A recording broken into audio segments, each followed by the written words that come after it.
Samarqand Sharifdamiz mana.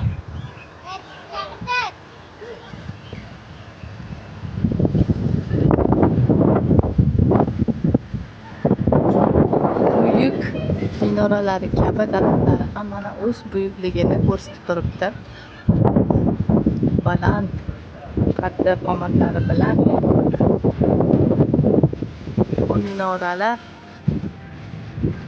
bizning ajdodlarimizni qanday buyukligini o'z chiroylari ila, o'z qudratlari ila mana ko'rsatib turibdi. Bejizga Amir Temur boboyimiz bizni kimligimizni agar bilmoqchi bo'lsang, biz qurgan imoratlarga boq degan so'zlarni aytmagan ekan. Men Amir Temur bobomizni tarixlarini o'rganishni yaxshi ko'raman. Zafarnomasini o'qiganman.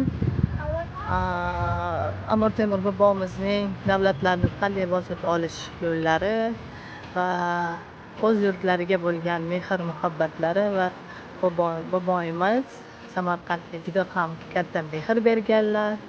Samarqandda juda ham rivojlanishga juda ham katta hissa qo'shganlar. Asosiy Samarqandni Samarqand bo'lishiga bobomiz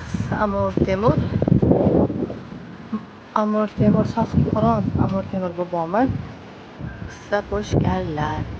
Mana shu go'zalliklarni bizga meros qilib Amir Temur bobomiz qoldirganlar.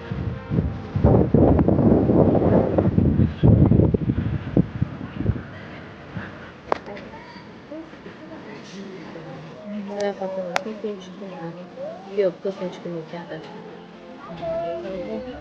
Bir kun ichida Buxoroni, Buxoroda, Navoiy shahrida bugun 4-kunimiz Samarqand shahrini ziyorat qilib aylanish bo'ldi.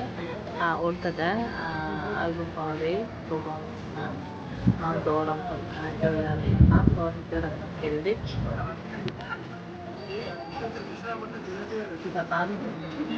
Madaniy qoldirib chiqardim.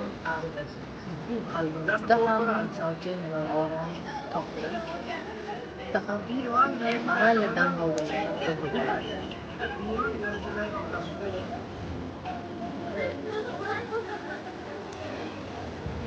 Qaram qo'yiladi.